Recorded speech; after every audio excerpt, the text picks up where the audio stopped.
क्या आप लोगों में से कोई इस शक्कर को जला पाएगा?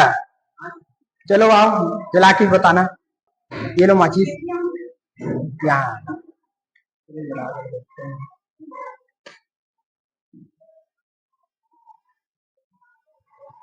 शक्कर जल रहा है क्या? नहीं जल रहा है ना? और जला के देखो एक बार।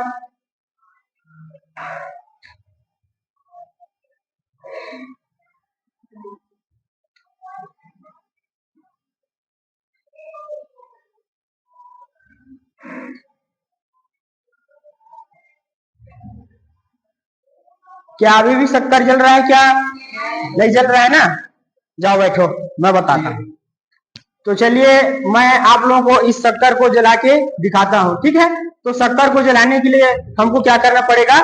इसमें पोटेशियम परमैंगनेट को मिक्स करना पड़ेगा, ठीक है? तो चलिए मिक्स कर लेते हैं।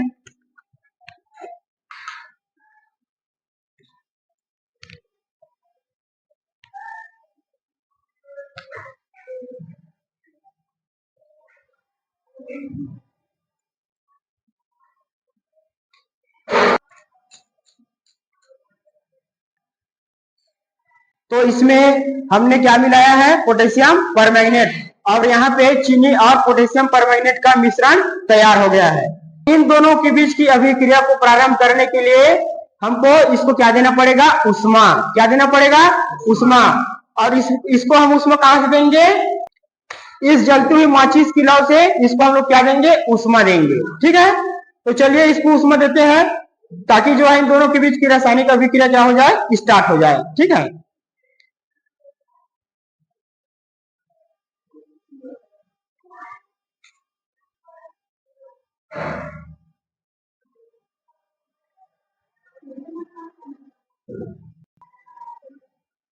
तो देख सकते हो आप लोग चीनी का दहन स्टार्ट हो गया है और पीली लौ के साथ ये चीनी जल रही है।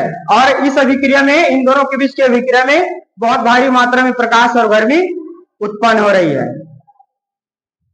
ठीक है?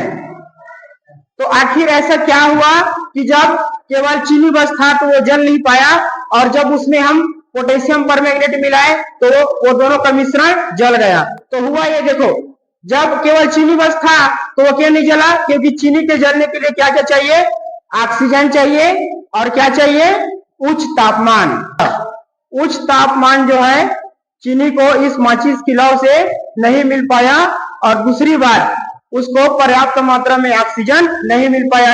इस हवा में ऑक्सीजन तो है लेकिन पर्याप्त मात्रा में उसको ऑक्सीजन नहीं मिल पाया, यानी कि उसके लिए पर्याप्त मात्रा में ऑक्सीजन चाहिए चीनी के जलने के लिए। और दूसरी बात, उसको उच्च तापमान भी चाहिए। लेकिन जैसे ही हमने मिश्रण तैयार किया, जैसे ही हमने उस चीनी में क्या मिलाया? Potassium permanganate. तो पोटेशियम परमैंगनेट मिलाने के बाद जैसे ही हमने उसको थोड़ा सा उष्मा प्रदान किया तो उन दोनों के बीच क्या हुई? रासायनिक अभिक्रिया। तो हुआ ये, जो पोटेशियम परमैंगनेट होता है, ठीक है, पोटेशियम परमैंगनेट तेजी से इस चीनी का क्या करता है? ऑक्सीकरण करता है। मतलब ये पोटेशियम परमैंगनेट इसको ऑक्सीजन प्रदान करता है। तो जैसे ही इसको ऑक्सीजन प्रदान करता है वैसे ही इसका क्या होता है? इस चीनी का ऑक्सीकरण होता है।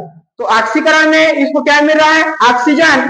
क्योंकि इन दोनों के बीच के अभिक्रिया में क्या निकलता है? गर्मी। तो उस उत्पन्न हुए गर्मी के कारण इस चीनी का जो तापमान है वो ज्वलन तापमान तक पहुंच गया और फिर क्या होने लग गया? जलने लग गया, ठीक है?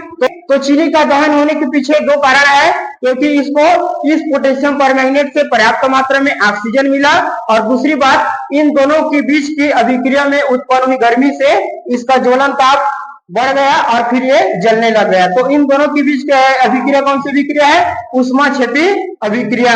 और ऊष्माक्षेपी अभिक्रिया में क्या होता है? बहुत भारी मात्रा में प्रकाश और गर्मी रिलीज होती है। तो इन दोनों के बीच की अभिक्रिया में और क्या क्या बनता है? मैग्नीज डाइऑक्साइड, पोटेशियम कार्बोनेट, और ये जल जो बनता है वाष्प के रूप में रहता है, और ये जो कार्बन डाइऑक्साइड बनता है ये भी गैस के रूप में रहता है। तो ये कार्बन डाइऑक्साइड गैस और ये वाष्प, ये दोनों जो है इस अभिक्रिया में रिलीज हो जाती है, और मैग्नीज डाइऑक्साइड और पोटेशियम कार्बोनेट जो है ठोस रूप में, अवशेष के रूप में जो हमको प्राप्त होता है। और आप देख सकते हो ये वाला जो अवशेष बचा है ये किसका अवशेष है? मैग्नीज डाइऑक्साइड का और पोटेशियम कार्बोनेट का। ठीक है।